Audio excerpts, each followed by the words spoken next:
Ini nih 0302. Ya. Oke ya. Terjadi momen menarik selesai sidang sengketa Pilpres di Mahkamah Konstitusi pada Jumat 5 April. Wakil Ketua Tim Pembela Prabowo Gibran, Otto Hasibuan, berpelukan dengan Wakil Ketua Hukum Ganjar Pranowo yakni Henry Yosodiningrat. Bahkan keduanya tampak senyum sumringah saat berpelukan erat. Sebelumnya, Otto dalam konferensi persnya mengucapkan terima kasih kepada semua pihak termasuk pemohon 01 dari Anies Mohaimin dan pemohon 03 dari Ganjar Mahfud. Otto menyampaikan semua tim hukum dalam perkara ini adalah lawyer alias pengacara. Oleh karena itu, meski beda pendapat dalam sidang persaudaraan dan silaturahmi harus tetap dijaga. Atas nama tim Prabowo Gibran yang ada di sini semuanya dan tidak hadir, kami ucapkan terima kasih kepada teman-teman wartawan yang betul-betul bersusah payah menunjukkan komitmen kuat. Jam 7 pagi sudah ada di sini, terus mengupdate semua berita-berita sehingga masyarakat bisa mengetahui perkembangan sidang di MK ini. Terima kasih kepada kalian semua, dan kami juga mengucapkan terima kasih juga kepada semua para pihak, pemohon 1, pemohon 3. Semuanya kan ini kan kita para lawyer, kita bisa berbeda pendapat di persidangan, tapi persaudaraan silaturahmi tetap harus terjaga. Dan kami tetap respect kepada pemohon 1, respect kepada pemohon 2, respect kepada KPU, respect kepada Bawaslu, respect pada semua pihak, dan hormat kepada majelis Mahkamah Konstitusi yang mulia. Terima kasih. Ya, betul ya.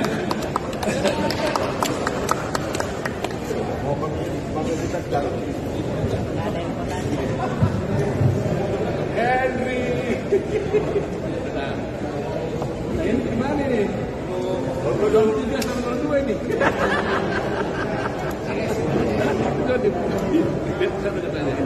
Ini nih 0302. Ya. Oke ya.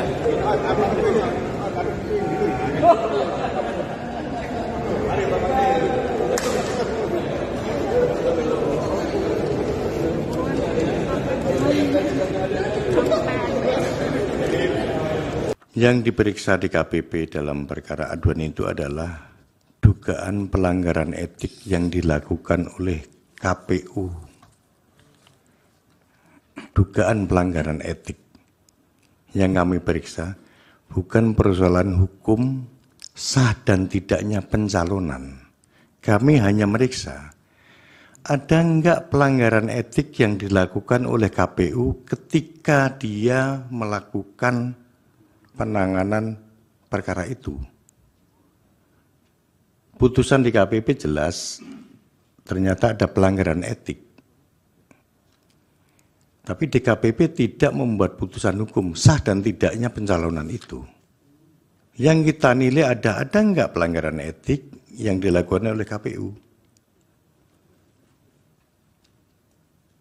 Apa yang dilanggar oleh KPU?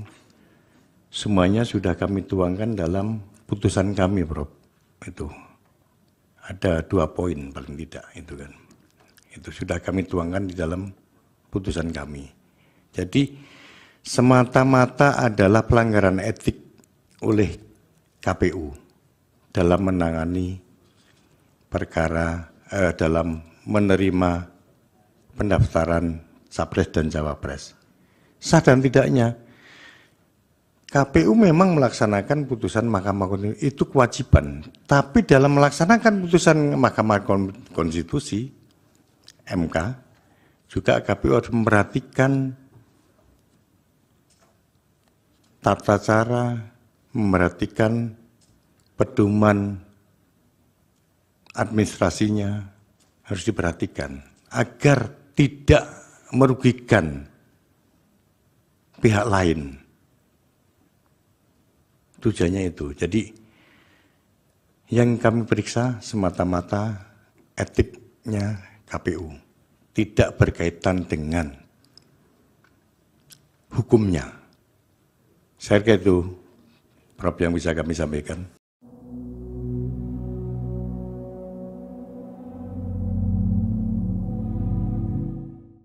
4 Menteri Kabinet Presiden Jokowi telah memberikan kesaksian di sidang sengketa Pilpres pada Jumat 5 April. Keempat menteri tersebut, Menko Perekonomian Airlangga Hartarto, Menteri Keuangan Sri Mulyani, Menko PMK Muhadjir Effendi, dan Menteri Sosial Tri Risma hari ini.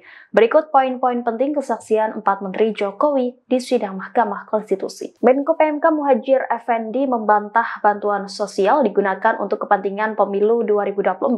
Dia pun menjelaskan alasan Presiden Jokowi membagikan langsung bansos di masa kampanye Pilpres. Muhadjir menyebut pembagian bansos ke daerah merupakan pola kepemimpinan Jokowi.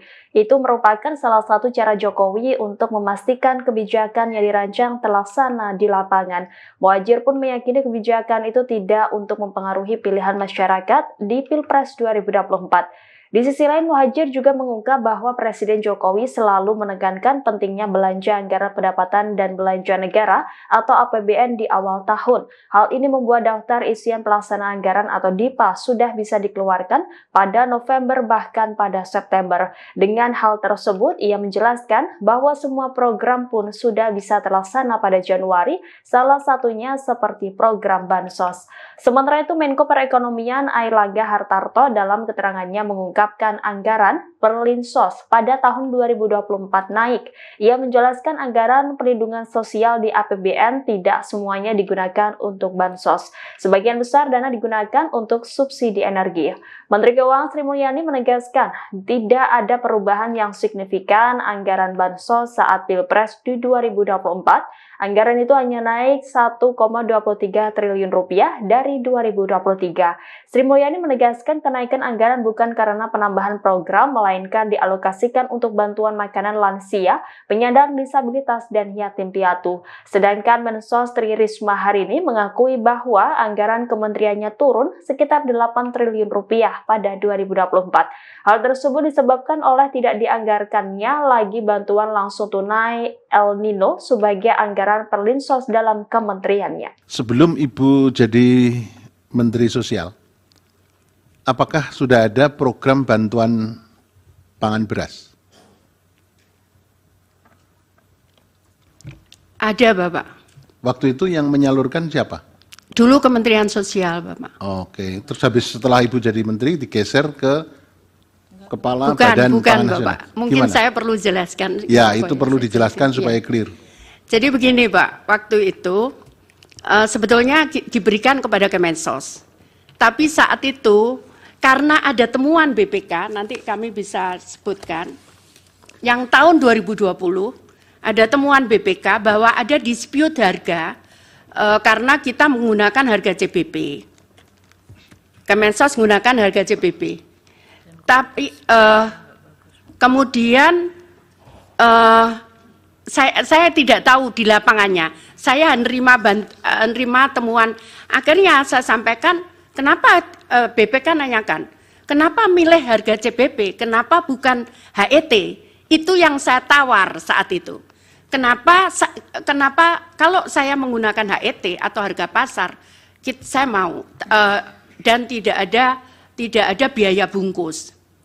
Kemudian ternyata nggak bisa harus menggunakan dana CBP. Akhirnya kami pun tidak mau karena saya juga khawatir ada temuan kalau menggunakan dana menggunakan harga CBP, saya sampaikan begitu. Oke.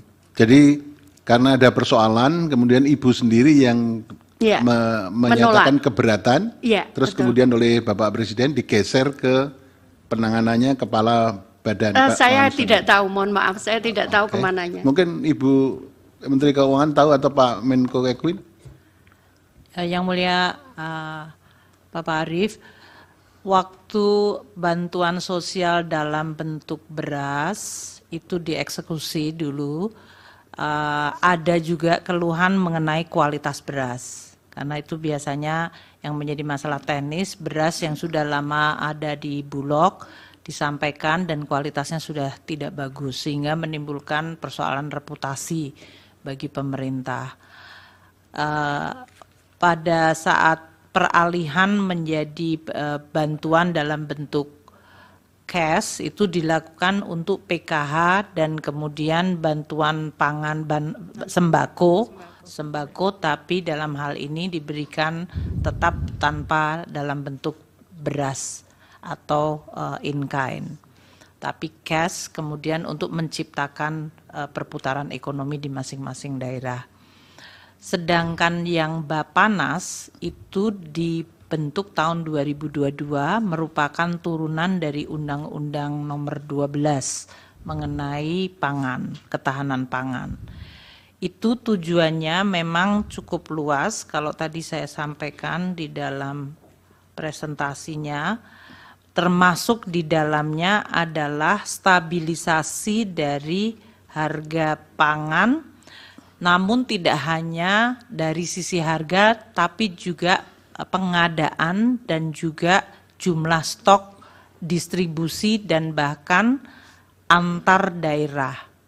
Bapanas sebetulnya mandatnya 11 komoditas untuk masalah ketahanan pangan. Namun untuk tahap yang pertama karena baru dibentuk tahun 2022, fokusnya hanya 3, yaitu beras, jagung, dan kedelai.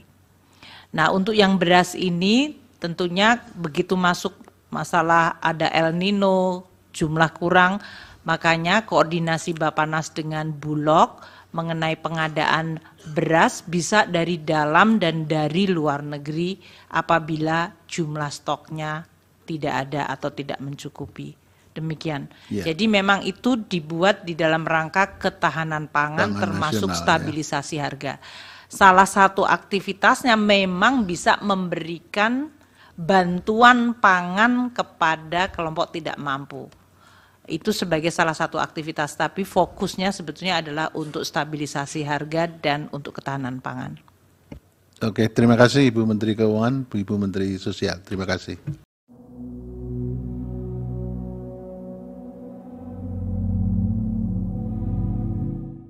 Sebelumnya, Sekretaris Jenderal PD Perjuangan Hasto Kristianto mengaku dirinya diintimidasi oleh Komisi Pemberantasan Korupsi karena partainya mempersoalkan pelaksanaan pemilu 2024.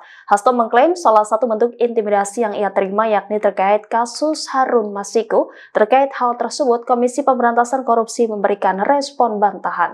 Juru bicara KPK Ali Fikri mengatakan bahwa pihaknya tidak mengintimidasi Hasto. Ia pun berharap Hasto tidak membangun opini seolah-olah menjadi korban. Pasalnya kasus Harun Masiku sendiri saat ini masih belum selesai sehingga belum ada fakta persidangan. Lebih lanjut, Ali meminta Hasto memberikan informasi mengenai keberadaan Harun Masiku. Ali menegaskan langkah KPK yang kerap bertanya soal keberadaan Harun Masiku ke Hasto bukanlah bentuk intimidasi, melainkan murni upaya penegakan hukum. Begitu Harun Masiku ditemukan, KPK akan langsung memprosesnya ke peradilan supaya ada kepastian hukum dalam kasus tersebut. Lebih lanjut, KPK membuka kemungkinan akan kembali memanggil Hasto untuk dimintai keterangan soal Harun Masiku.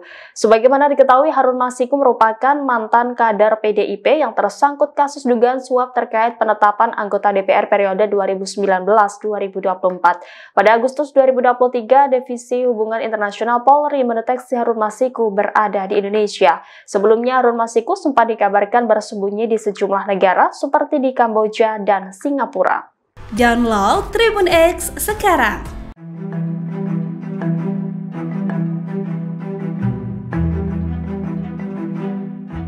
Calon Wakil Presiden nomor urut 2 Gibran Rakabuming Raka merespon terkait hadirnya 4 menteri dalam sidang sengketa Pilpres di Mahkamah Konstitusi. Gibran enggan berkomentar banyak atas kesaksian para menteri Jokowi, namun ia meminta semua pihak untuk mengikuti proses dan mekanisme yang ada. Respon ini disampaikan Gibran saat ditemui dalam acara pembagian paket sembako di Benteng Vestenberg pada Sabtu 6 April. Gibran meminta semua pihak untuk mematuhi dan mengikuti keputusan Majelis Hakim Mahkamah Konstitusi terkait sengketa pemilu tersebut. Saat disinggung kesaksian Menteri soal Bansos, Gibran mengatakan sudah dijawab semua saat sidang lanjutan kemarin. Oleh karena itu, Gibran kembali menegaskan agar semua pihak mengikuti mekanisme yang ada di Mahkamah Konstitusi. Sebagaimana diketahui, 4 menteri yang menjadi saksi dalam sidang kemarin yakni Menko PMK Muhadjir Effendi, Menko Perekonomian Airlangga Hartarto, Menteri Keuangan Sri Mulyani, dan Menteri Sosial Tri Risma hari ini. 4 menteri itu memberikan kesaksiannya dalam sidang pada Jumat 5 April. Dalam sidang, keempat menteri tersebut belak-belakan soal politisasi bansos yang didalilkan oleh pemohon. Para menteri kompak menyebut penyaluran bantuan sosial pemerintah tidak ada kaitannya dengan gelaran pemilu 2024. Download Tribun X sekarang. Menghadirkan lokal menjadi Indonesia.